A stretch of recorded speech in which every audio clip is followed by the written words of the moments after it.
Je vous propose de passer maintenant aux sessions des questions. Alors, il y a une première question qui est autour de la gestion quand tout arrive en même temps. C'est-à-dire à la fois, il faut changer de CRCM, il faut faire un transfert, il faut se mettre dans une nouvelle ville, des nouvelles conditions, un déménagement. Est-ce que l'un et l'autre, que ce soit Maxime ou Monsieur Suris, vous avez des propositions à faire à cette question? Oui, plusieurs. La première proposition, c'est que c'est pas le meilleur moment pour faire une transition quand on change de ville, quand on change d'école et tout ça. Ça, on l'a déjà discuté. Mais peut-être la solution, parce que parfois, c'est un peu inévitable.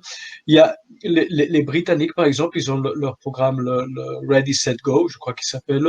Et ce qu'ils essayent, c'est que la transition soit pareille dans toutes les îles britanniques. Ce qui veut dire que vous déménagez d'un endroit à un autre, en France ou en Suisse ou quoi que ce soit, mais le système est toujours le même et donc ce qu'on attend de vous est toujours la même chose. Donc tout ce que vous avez fait du côté pédiatrique ne se perd pas parce que c'est ce qu'on fait du côté pédiatrique partout.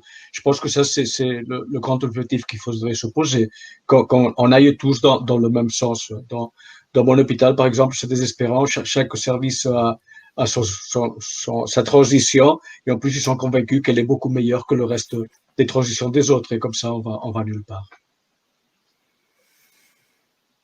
Merci. Maxime, quelque chose à rajouter ou Non, je rejoins complètement ce qui a été dit. J'imagine qu'un minimum de coordination entre les deux équipes, c'est là où effectivement, il ne faut pas toujours faire peser sur l'adolescent des problèmes qui peuvent parfois être purement organisationnels. Et là, c'est vraiment aux équipes à s'organiser. Enfin, quand je dis ça, je sais que c'est pas il suffit que, mais... Une autre question, cette fois-ci autour du rôle, du changement de paradigme que sont le rôle des parents pendant la transition. Là, de nouveau, je reviens au sujet des adolescents de manière globale. C'est-à-dire, pour tous les parents, c'est difficile de lâcher, hein, pas seulement pour ceux qui, dans leur enfant, ont une maladie chronique. Et je pense qu'il faut les préparer tous à dire, c'est pas qu'on vous élimine, parce que parfois, ils ont la sensation qu'on les met à la porte et qu'on veut plus savoir d'eux, mais simplement, votre rôle va changer. Et je pense que c'est une chose qu'il faut préparer depuis très tôt, parce que c'est pas à 17 ans qu'on va leur dire à partir de maintenant, merci de rester chez vous et ne plus venir, quoi. Donc, c'est quelque chose qu'il faut faire de manière très progressive et très gentiment avec eux. Ils sont très importants. Ils connaissent l'enfant très bien. Donc, ce qu'ils peuvent apporter est très important. Donc, il faut juste y aller tranquillement avec eux. Je pense que pour les adolescents, globalement, tous nos enfants, on a de la peine à lâcher. Là, quand ils ont une maladie chronique, et surtout les maladies chroniques qui sont les plus sévères, je pense que pour les parents, il y a une deuxième pensée qui est très importante, et c'est quand nous ne serons plus ici, qui va s'occuper de notre enfant. Et je pense que là, il y a beaucoup de choses à discuter, beaucoup de choses à travailler avec eux. Ça permet de répondre aussi à la question comment faire accepter aux parents cette autonomisation inéluctable qui s'opère. J'ai juste du coup, je digresse, mais vous aviez parlé de la fratrie aussi, Monsieur Suris. Comment vous abordez la fratrie, car effectivement, c'est un grand oublié, me semble-t-il. Ça a été un peu par hasard que nous sommes tombés là-dessus parce que on cherchait des parents pour faire des entretiens, des groupes focus sur la maladie chronique et il y a eu une jeune femme qui était la sœur d'une patiente qui a dit, moi j'ai beaucoup de choses à dire aussi là-dedans.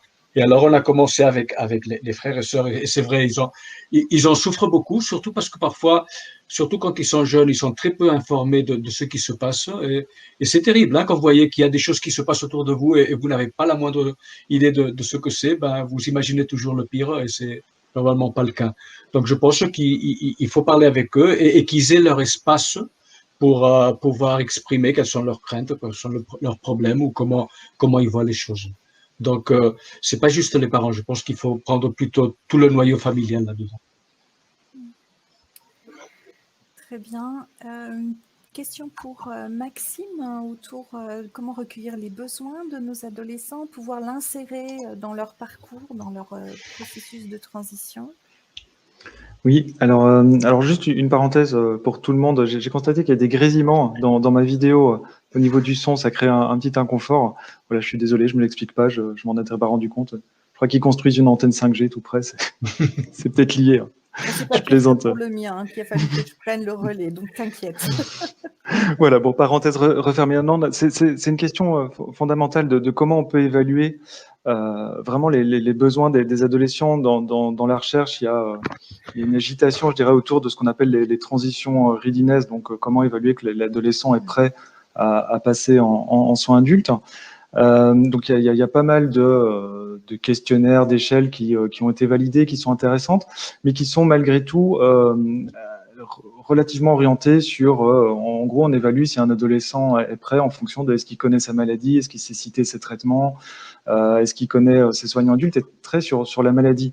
Et moi, je retiens cette phrase qui a été dite dans la première présentation de Monsieur Suris, c'est un plan de vie et pas un plan de maladie. Et typiquement, quand on évalue des capacités, des compétences d'une personne, on fait passer un message aussi. Et si on est systématiquement évalué que est-ce que tu comprends ta maladie, est-ce que tu comprends tes traitements, qu'est-ce que tu vas faire de ta maladie, etc., c'est faire un peu passer le message, malgré soi, implicitement, on est d'accord, qu'il y aurait que ça qui compte. Donc je pense qu'il y a vraiment une nécessité d'étendre ces échelles. Si on étend, il y a des questionnaires notamment pour évaluer la place de la maladie dans l'identité, ce dont je parlais, qui est un peu ma marotte, mais voilà, qui est très important pour comprendre, pour orienter l'adolescent vers un parcours éducatif adapté. Et voilà, il y a des exemples. Je sais qu'à Robert Debré, dans l'équipe de Paul Jacquin, Hélène Mellerio, ils font ce qu'ils appellent des consultations de transition. Donc, c'est des médecins extérieurs, une équipe extérieure qui ne connaît pas l'adolescent, mais qui rencontre l'adolescent, voilà, pour discuter sur sa santé globale, sur ses projets globaux en tant que personne, qui il a envie de devenir, etc. Ça peut être des stratégies intéressantes, il me semble. Ça relaye aussi du coup la question de Philippe Rex autour de faut-il pas professionnaliser un petit peu cette période et effectivement faire appel à ceux qui ont une vision beaucoup plus globale justement que nous qui sommes vraiment dans le soin depuis la naissance quasiment. Donc effectivement, c'est une très bonne idée de ne pas hésiter de les confier à nos consultants, à nos médecins spécialistes de l'adolescence. Ça permet d'ouvrir des portes qu'on n'avait pas forcément perçues et de recueillir d'autres besoins qu'on n'avait surtout pas demandés. Une question très intéressante sur un peu la période qui s'est déroulée au niveau de la pédiatrie, donc des actes ou des événements médico-sociaux. Que faire par rapport à cela, transmettre ou droit à l'oubli? J'avoue que c'est une très bonne question. Ça nous a souvent été... on se posait la question quand nous autres, les pédiatres, présentions le dossier aux adultes, de savoir quel va être l'éclairage qu'on va donner, parce qu'en fait, c'est un éclairage. Et bien franchement, on navigue un peu à vue. Il y a des événements et des éléments qui sont, semble-t-il, quand même importants à dire sur les problèmes notamment sociaux, des signalements. La consommation, je pense que les adultes...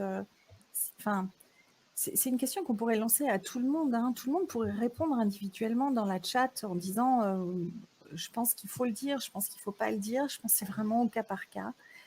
Globalement, on a souvent, nous, je crois que ce qu'il faut faire, c'est essayer d'échanger auparavant avec les familles d'une manière assez sereine pour savoir aussi quels sont les éléments qui ne peuvent pas être transmis. Je ne sais pas s'il y en a ou pas. Des histoires qui touchent finalement qu'aux parents et somme toute moins à l'adolescent. C'est compliqué. Je pense que vraiment, ce serait presque une discussion éthique qu'on pourrait avoir. Est-ce que vous voulez compléter ma réponse assez vaseuse, j'avoue, mais c'est pas grave. Non, moi je pense que peut-être il faudrait poser la question aux personnes impliquées, non? Dire qu'est-ce que vous voulez qu'on en fasse de tout ça? Et surtout, mettre sur la balance jusqu'à quel point c'est une information dont du côté adulte ils ont besoin absolument ou pas. Parce qu'il y a beaucoup d'informations qu'on peut faire passer qui ne sont pas nécessaires pour une prise en charge du patient. Oui, mais à contrario, ça peut expliquer aussi comment s'est construit l'adolescent. Là, on vient d'avoir un commentaire, c'est peut-être un Munchausen, du coup, ça montre, enfin, ça a contribué à devenir le futur adulte qui va être cet Mhm. enfant. C'est pour ça il faut mettre dans la balance si c'est nécessaire ou pas, Mm. mais il faut quand même le négocier avec le patient, je pense. Et puis, on peut faire appel aussi à nos conseils éthiques. Il y a dans toutes les structures un comité éthique et Mhm, on mhm. parle souvent plutôt de fin de vie ou de prise de décision, mais somme toute, ça pourrait très bien être aussi sur ce genre de données, hein. Tout à fait. Mhm. Petite précision par rapport au GTEM, juste j'en profite 30 petites secondes. Donc les 5 dimensions sont disponibles et surtout, alors le GTEM pour Monsieur Sury, c'est Maxime, mais je crois que maintenant il commence à connaître, c'est un site internet où dessus référencer tous les travaux du groupe national d'éducation thérapeutique dans la muco. Il y aura une partie privée qui permettra d'être ouvert à tous les professionnels du CRCM parce qu'à présent c'est public. Donc on va vous envoyer un petit message et ça vous permettra de vous loguer sur bien plus d'outils. Voilà, c'était juste une parenthèse. Je m'étais noté de ne pas l'oublier de le dire. Donc maintenant je peux le décocher sur mon truc. Voilà. On continue les questions? On a encore... Alors...